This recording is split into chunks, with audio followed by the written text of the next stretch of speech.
Well, I thought I'd throw a video up midweek, and this is really unplanned, and I'm doing it because of, well, the events of the last 2 days, especially today, the 160, 170 point sell-off on the S&P.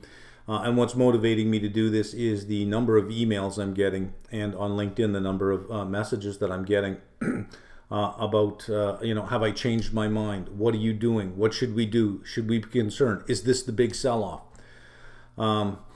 Let's start with have I changed my mind. Earlier in the week, I put out a video on what I think is a year-end target on the SPY based on what I see going on. And I said $400 on the SPY or $4,000 on the index. And I showed you a trade, a zero-cost trade that I was going to put on Monday, which I did, which is buying the $350 call, the December $350 call on SPY, and selling the $232 puts, two of them. That gives me a free position, $2,700 in margin, but you can use other securities in your portfolio to cover that off. The sell-off today barely budged that position because the deltas are so low.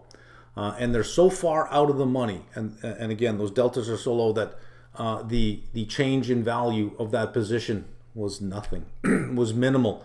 That's where you want to be. You want to be in a position where if it does get to that target, you make out great. If it doesn't get to that target, nothing happens. And if it really, really falls, you would have bought the market anyways. You would have bought the ETF anyways. Heads I win, tails I win. That's how you structure a trade.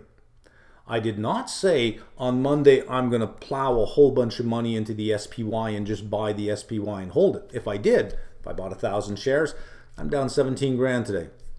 I didn't do that. I have a position that allows me to profit very, very well if I'm right. And I don't lose anything if I'm wrong, all the way down, keep going down, all the way down to 2,320 on the S&P. Which is another 20% down from where we are now, which is retesting the liquidity sell-off lows, which I don't see that happening. Not with a motivated central bank, not with a motivated Congress. So I've structured my trade in such a way that I don't get shaken out of it.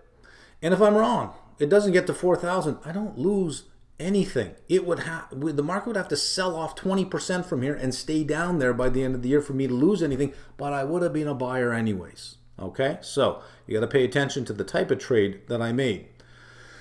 I was also asked, well, what do you base this on? Earnings aren't going to be that good. The economy sucks. Well, yeah, I agree with you. You got me there. Am I basing this on a far better economy in December? No. No, I think the economy will be better in December, but certainly not to justify 4,000. No.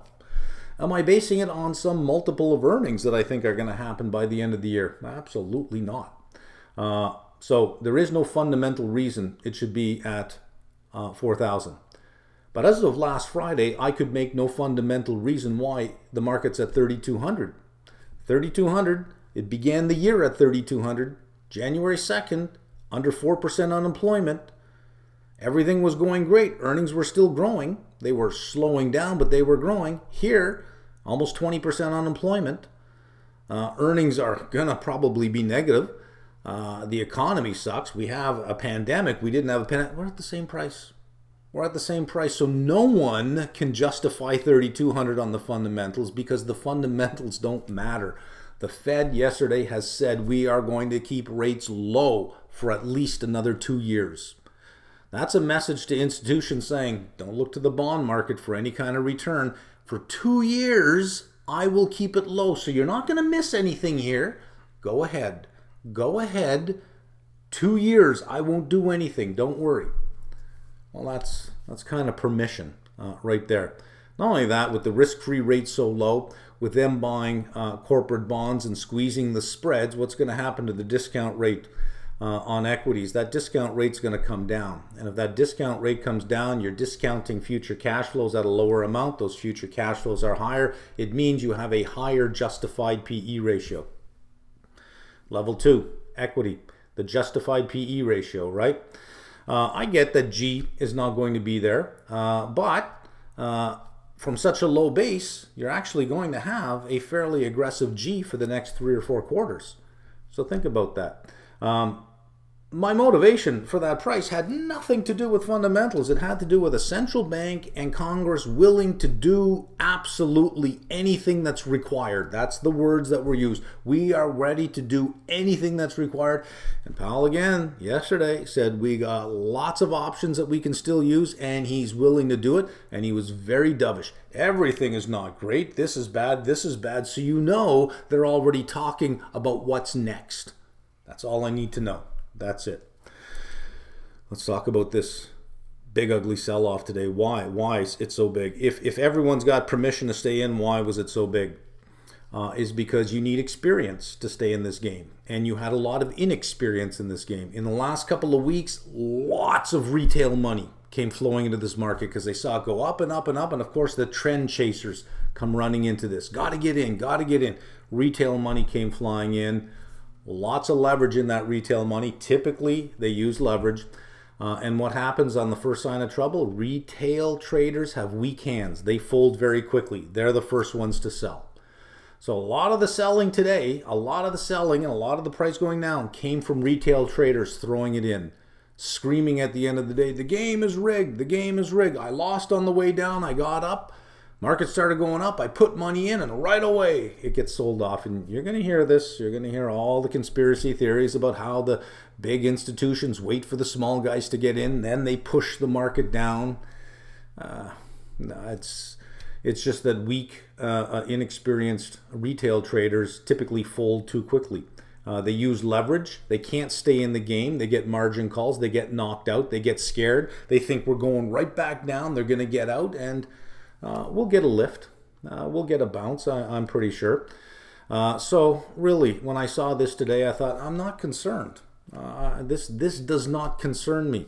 Markets never just go straight up. They do all sorts of things on the way to get there. And as an investor, an experienced investor, you want to get from here to here. But the last thing you want is to go straight there. You want some volatility along the way, because that's how we make money, is with volatility. That's how money is transferred from those without patience to those with patience. Volatility will squeeze those people out, and as long as we stay in the game, well, we get the benefit of it. So you should have, what I have is a list of stocks that you like at prices that you like that are below where the market is.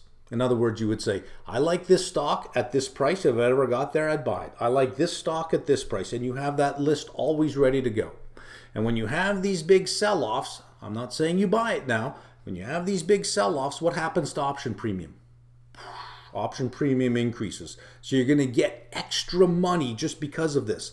So look at the stocks you want. Look at the price you want. Look at the puts. Sell the puts. If the premiums are nice, sell the puts.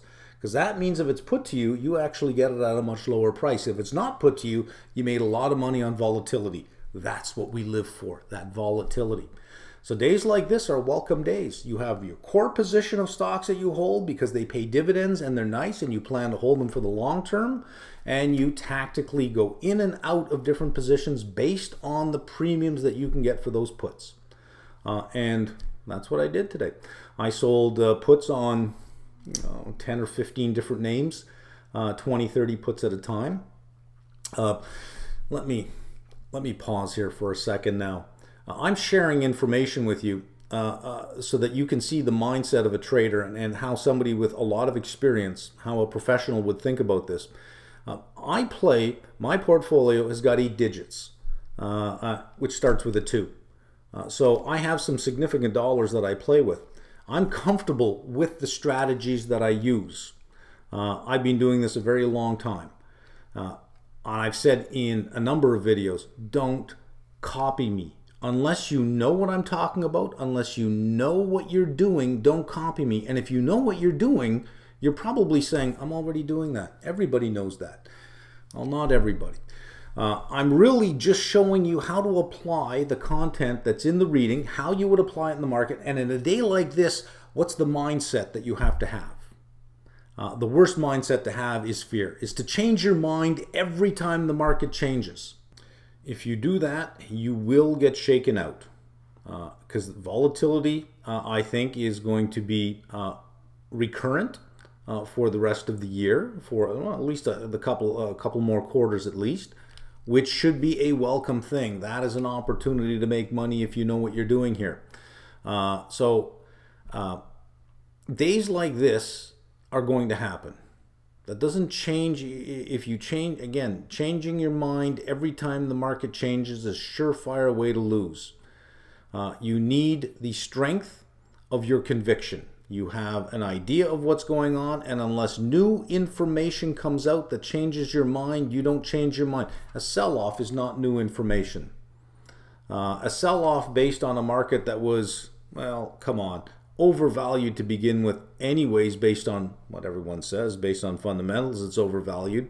A market characterized by a large number of retail traders, that's not new information. Today is not new information. I look at today as just an opportunity to grab more good stuff at lower prices.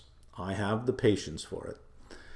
Anyways, I didn't want to go on too long. I may put something up this weekend, depending on how Friday goes. Maybe not. I don't know. But I thought I'd update you there because I was getting a lot of questions.